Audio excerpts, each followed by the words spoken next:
You're about to see something that shouldn't exist anymore. A machine built for destruction, perfectly frozen in time, hiding 120 feet beneath the surface of a Norwegian lake. What it reveals about one desperate winter night in 1943 will change everything you thought you knew about the air war over Norway. My name is Lars. I've been a curator at the Norwegian Armed Forces Museum for 23 years now. My colleague here is Kristen. She's been documenting aircraft recoveries since the early 90s. And what we're about to tell you isn't just another aircraft recovery story. This is about the day we brought back a piece of history that was never supposed to be found. It's February 1998. We're standing on the ice of Lake Jonsvatnet, just outside Trondheim. The temperature is minus 12 degrees Celsius. The wind is cutting through our gear like razors. And somewhere directly beneath our feet, sitting in the darkness of freezing water, is a Junkers Ju-88 bomber that's been down there for 56 years.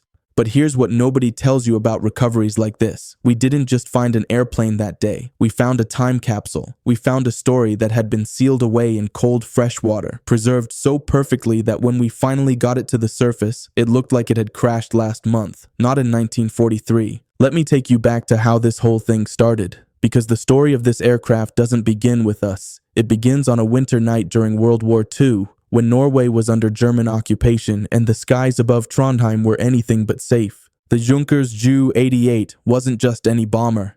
This thing was the workhorse of the Luftwaffe. They built over 15,000 of these aircraft during the war. It could carry bombs, it could do reconnaissance, it could hunt other planes, it could do maritime patrol. The Germans threw these machines at every problem they had, and they were good at their job. Too good, if you ask the people who had to live under occupation.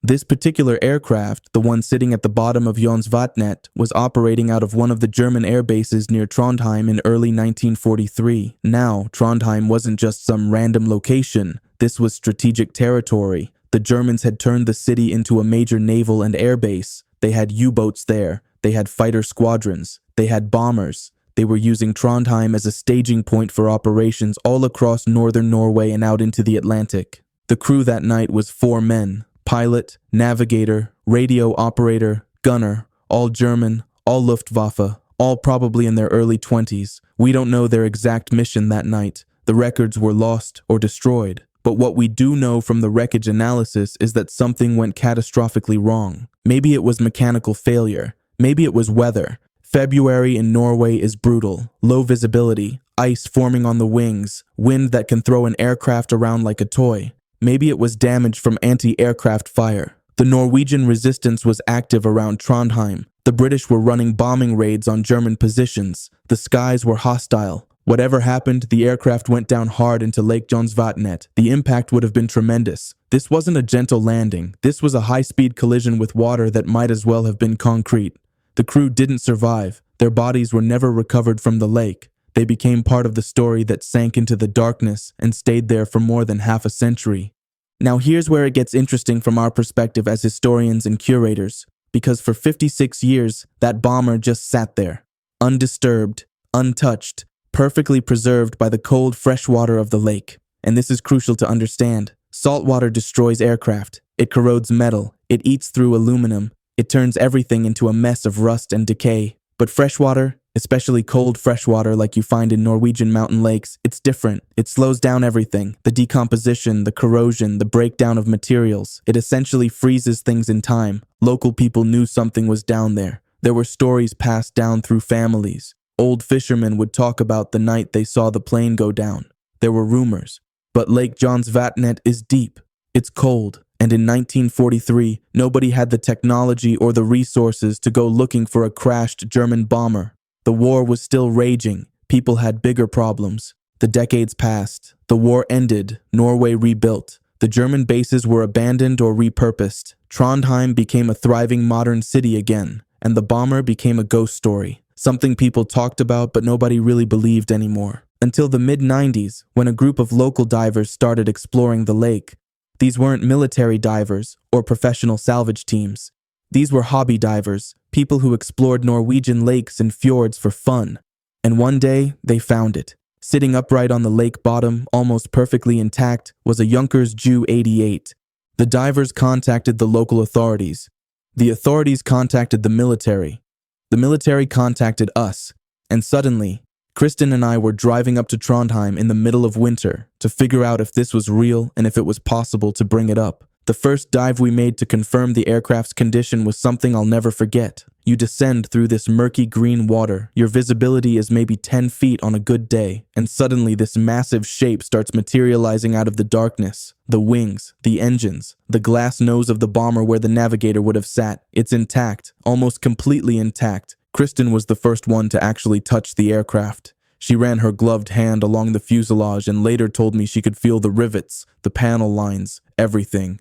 This wasn't a scattered debris field. This wasn't pieces of twisted metal. This was a complete airplane. We knew right then that we had to bring it up. This wasn't just historically significant. This was one of the best preserved Ju-88 aircraft that had ever been found. Most of the Ju-80s that survived the war were scrapped. The ones that crashed on land were blown apart or burned. The ones that went into salt water were corroded beyond recognition. But this one had been waiting in perfect cold storage for over 5 decades. The recovery operation took months to plan. You can't just throw some ropes around a multi-ton aircraft and yank it out of a lake. The structure had been underwater for 56 years. The metal was fragile. The supports were weakened. If we did this wrong, the whole thing would break apart and we'd lose everything. We brought in specialist recovery teams. We brought in divers who had experience with delicate underwater salvage. We brought in engineers to calculate weight distribution and stress points. We built a custom lifting frame. We had to coordinate with local authorities because we were essentially closing down a section of the lake. This was a massive operation. February 1998, that's when we finally did it. The lake was frozen over, which actually helped because we could position heavy equipment on the ice. We cut holes through the ice for the lifting cables. The divers went down and carefully attached the rigging to reinforced points on the aircraft's frame. The moment we started lifting, everything went silent. Everyone was holding their breath. The cables went taut, the winches started turning, and slowly, incredibly slowly, the bomber started rising through the water. I remember the first thing we saw was the tail section breaking the surface, then the wings, then the engines. Water was pouring off the fuselage in sheets. And there it was, a Junkers Ju-88, built in Germany in the early 40s, sitting on the ice of a Norwegian lake in 1998, looking like it had just rolled out of the factory. The preservation was unbelievable. The paint was still visible in places. The Luftwaffe markings were still there. The cockpit glass was intact. When we opened up the internal compartments later at the museum, we found equipment still in place. Gauges, controls, radio equipment, personal effects from the crew. Everything had been locked in time by that cold water. Now here's what makes this recovery so important beyond just the physical artifact. Every aircraft tells a story, but most of the time, that story is incomplete. We get fragments, we get pieces, we have to reconstruct and guess and make assumptions based on limited evidence. But this aircraft gave us everything. We could see exactly how it was configured. We could see what modifications had been made. We could see what equipment was being used. We could study the damage patterns to understand exactly what happened in those final moments. From the museum's perspective, this is gold. This is the kind of preservation that lets us teach people not just about what a Ju-88 looked like, but how it actually functioned, how the crew worked inside it, what it was like to fly one of these machines in combat conditions over occupied Norway. But there's also something else we had to confront as curators and historians. This aircraft is a German military artifact from World War II. 4 men died in this machine. Those men were part of an occupying force that caused tremendous suffering in Norway. The Luftwaffe bombed Allied positions. They attacked shipping. They supported ground operations that resulted in civilian casualties. This isn't a neutral piece of history. When we display artifacts like this at the museum, we have to present the full context. We have to honor the fact that this is also a grave site. We have to acknowledge the complexity of preserving and studying objects that represent a painful period in Norwegian history. It's not enough to just say, look at this cool old plane. We have to ask why it was here, what it was doing, what impact it had. That's the responsibility of museums like ours. We're not just collecting things. We're preserving memory. We're making sure that future generations understand what happened. And sometimes that means displaying objects that make people uncomfortable. That's actually the point. The Ju-88 from Lake Jonsvatnet has been part of our collection now for over 2 decades. It's undergone extensive conservation work. We've stabilized the metal. We've documented every detail. We've created educational programs around it. School groups come through and learn about the air war over Norway. Veterans and their families come to see it. Researchers from around the world study it. And every time I walk past that aircraft in our storage facility, I think about those 4 German airmen who never made it home. I think about the Norwegian civilians who lived under the occupation. I think about the decades that machine spent in the silence and darkness of the lake. And I think about how lucky we are that it survived long enough for us to bring it back and tell its story properly. This is what we do at the Norwegian Armed Forces Museum. We find these pieces of history, we preserve them, we study them, and we make sure they keep teaching us long after the people who lived through those times are gone. The Ju-88 from Jonsvatnet is one of the most important artifacts in our collection. Not because it's rare, though it is. Not because it's well preserved, though it absolutely is. But because it connects us directly to a specific moment in time, a specific place, a specific story that would otherwise have been lost forever.